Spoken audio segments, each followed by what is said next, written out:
Já parou para pensar se existe uma forma de usar toda a sua experiência profissional, sua expertise, para atuar diretamente com o sistema de justiça, mas sem precisar de concurso público? Pois é. Hoje, com base no livro Perícia Judicial para Profissionais Liberais, do Fernando Arias, a gente vai mergulhar nessa oportunidade e descobrir o que é preciso para se tornar um perito judicial.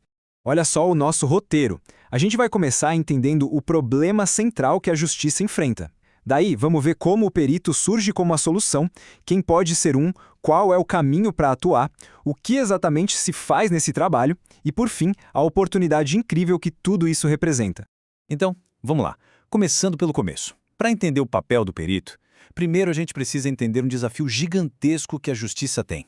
Porque ela lida com tudo, né? Todos os aspectos da nossa vida. E é aí que o problema aparece.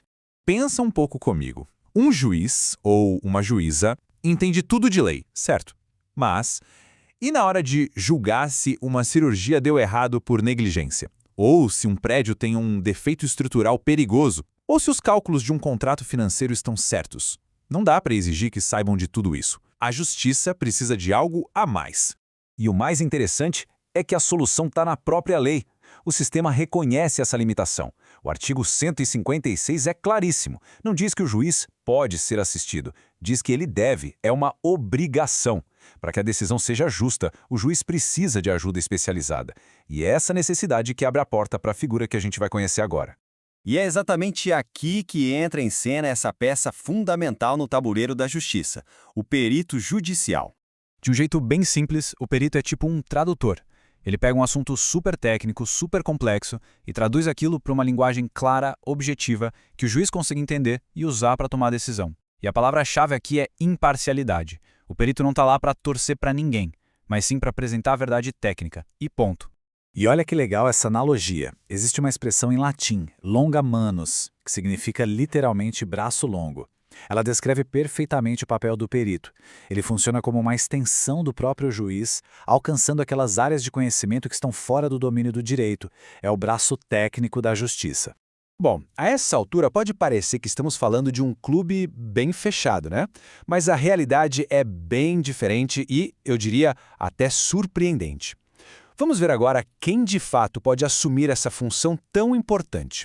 A lista de profissões que a justiça precisa é enorme e muito variada. Pensa só, administradores para analisar a gestão de uma empresa que falhou, médicos para avaliar um erro em procedimento, engenheiros, contadores, psicólogos, até profissionais de TI para investigar crimes virtuais ou corretores para avaliar imóveis. O livro do Fernando Arias lista dezenas de profissões. A chance de uma delas ser a sua é bem grande.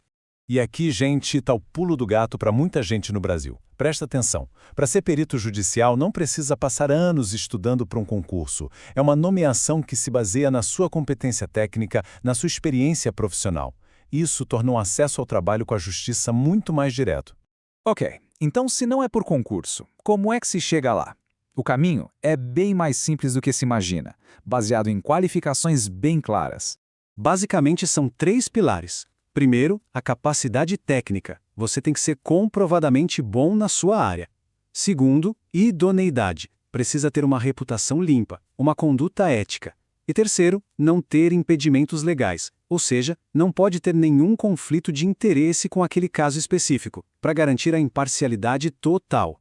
E, claro, além desses 3 pilares, tem um passo super prático, mas indispensável: estar em dia com o seu conselho profissional, seja o CRA, o CRM, o CREA ou qualquer outro.